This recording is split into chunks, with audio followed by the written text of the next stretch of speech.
રાજકોટ જિલ્લાના ઉપલેટાના ગઢાળા ગામ પાસે આવેલ મોજ ડેમમાંથી સિંચાઈ માટેનું પાણી છોડવામાં આવ્યું.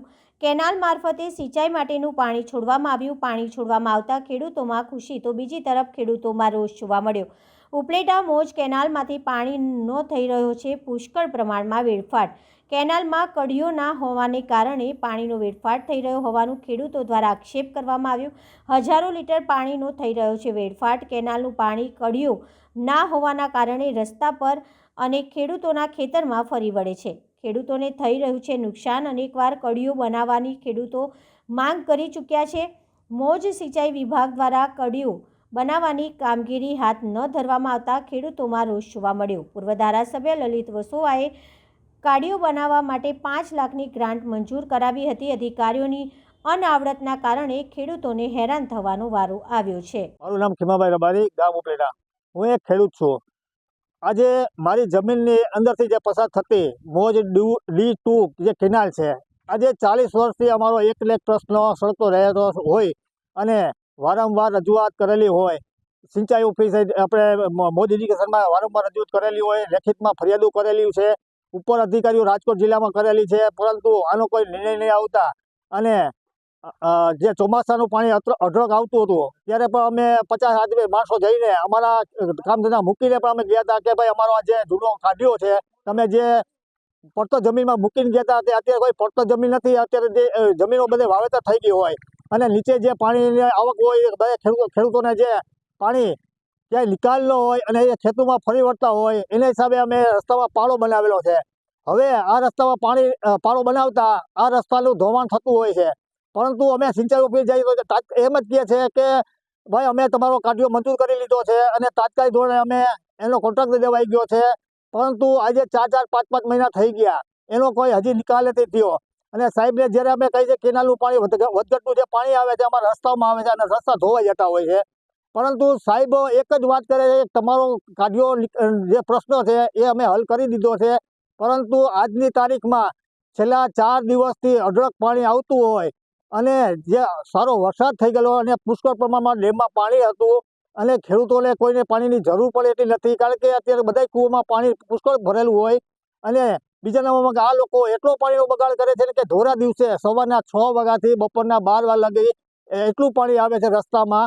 કારણ કે જો પાણી હશે અને બચાવ કરે જો આ સિંચાઈવાળા તો ખેડૂતોને ઉનાળામાં પણ પાણી પૂરું પાડી શકે એમ છે અને જે ગામનો પ્રશ્ન છે પીવાના પાણીનો એ પણ હલ થઈ શકે એમ છે. પરંતુ આ તાત્કાલિક ધોરણે બંધ નહીં કરે તો આ પાણીનો બગાડ અને આ દરિયામાં પાણી વહી જતું હોય છે, નદી પણ એટલી જાય છે ફૂલે ફૂલ. અને અમારો જે તાત્કાલિક જે કાઢ્યો છે એ તાત્કાલિક ધોરણે એનો નિકાલ કરે એવી અમારી માંગણી છે. બચુભાઈ વસોયા, મારી જમીન ભાદર કાંઠે આવેલી છે, ઉપલેટા ગામ, રાજકોટ જિલ્લો. અમારો પ્રશ્ન એ છે કે આજે 24 તારીખ છે ડિસેમ્બર મહિનાની, એટલે 12મો મહિનો ભર શિયાળો છે. આજની તારીખમાં અમારે વાડી આવવું હોય તો રસ્તાની અંદર ચોમાસે જતું હોય એનાથી વધારે પાણી નીકળે છે. એ પાણી આવે છે કેનાલનો કાઢ્યો છે નહીં. વર્ષોથી આ પ્રશ્ન છે. જ્યારે પણ અમે ઇરિગેશન ઓફિસે જાય એટલે કે આ તમારું આ થઈ જાય, ઓલું થઈ જાય. અમારો કહેવાની વાત એ છે કે કોઈ નેતા આવતું હોય, કોઈ મિનિસ્ટર આવતું હોય તો તાત્કાલિકમાં હેલિપેડ બની જાય છે, રોડ રસ્તા થઈ જાય છે, તો આ કેનાલના નિકાલનું પાણીનો કામ ને રસ્તો વ્યવસ્થિત કરી દે અથવા તો નિકાલ બંધ કરે. આજે નાના મોટા ખેડૂત 3 વીઘા 4 વીઘા 5 વીઘા અમે પૈસા ભેરા કરીને માંડ હજી દિવાળી પછી રસ્તો રિપેર કરેલો છે. એમાં નદીમાંથી ભરીને રેતીને એવું નાખેલું હતું એ બધું આજની તારીખમાં ધોઈ નાખ્યું છે. ત્યાંથી નદીએથી અમારી વાડી આવવા માટે અમારે કોઈ વિકલ્પ જ નથી. કોઈ પણ મજૂર માણા કે કોઈ હાલીને આવી શકે એમ નથી. આવી ઠંડીમાં વિડિયામાં જે તમે જોવો છો એ પાણીને આ રીતનું છે. તો અમારી સરકારશ્રીને, અધિકારીઓને બધાને નમ્ર વિનંતી છે કે જલ્દીથી આનો નિકાલ કરો. નકર અમે કોઈ ગાંધી ચિંધ્યા માર્ગે કાંઈ આંદોલન કરવામાં નથી. અમે રોડ રસ્તા જામ કરશું. ખૂબ સાવચેતીથી બધા ખેડૂત ભેરા થઈને અમે નક્કી કરેલું છે કે અમે રોડ રસ્તા જામ કરશું. એટલે અમે સરકારશ્રીને વિનંતી કરી છે કે જેમ બને તેમ આનો નિકાલ કરવા જલ્દીથી જલ્દી અધિકારીઓને સૂચના આપે. મારું નામ ડાયાભાઈ ગજેરા, ગુજરાત કિસાન સભાનો પ્રમુખ છું. વર્તમાન સમયમાં જે ખેડૂતોએ માર્ગના પ્રશ્ને પોતાની વ્યથા ઠાલવી છે અને રજૂઆતો કરે છે છતાં તેમનો પ્રશ્ન હલ થતો નથી.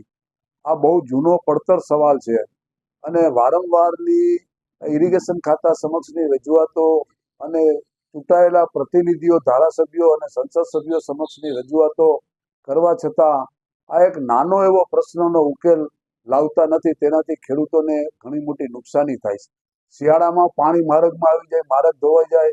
ચોમાસા દરમિયાન સતત ખેતરોના પાણી, વરસાદના પાણી આમાં કેનાલમાં આવે અને ખેતરોમાં લગભગ 10-10 દિવસ સુધી સતત પાણી ચાલ્યા કરે અને ખેડૂતોના પાક ધોવાઈ જાય, બળી જાય, કોહવાઈ જાય. આ સ્થિતિ છે. તો આ ખેડૂતોની દયા, આ ખેડૂતો પ્રત્યેની લાગણી રાખી અને તંત્ર અને ચૂંટાયેલા પ્રતિનિધિ ધારાસભ્યશ્રીએ આ બાબતમાં ખાસ કાળજી રાખવાની જરૂર છે. અગાઉના ધારાસભ્ય લલિતભાઈએ આ અંગે 5 લાખ રૂપિયાની ગ્રાન્ટ પણ મંજૂર કરી હતી અને એ 5 લાખની ગ્રાન્ટનો હજી પણ ઉકેલ આવ્યો નથી. તો વર્તમાન ધારાસભ્યએ આ અંગે તંત્ર સાથે પરામર્શ કરી અને પ્રશ્નનો ઉકેલ લાવવો જોઈએ.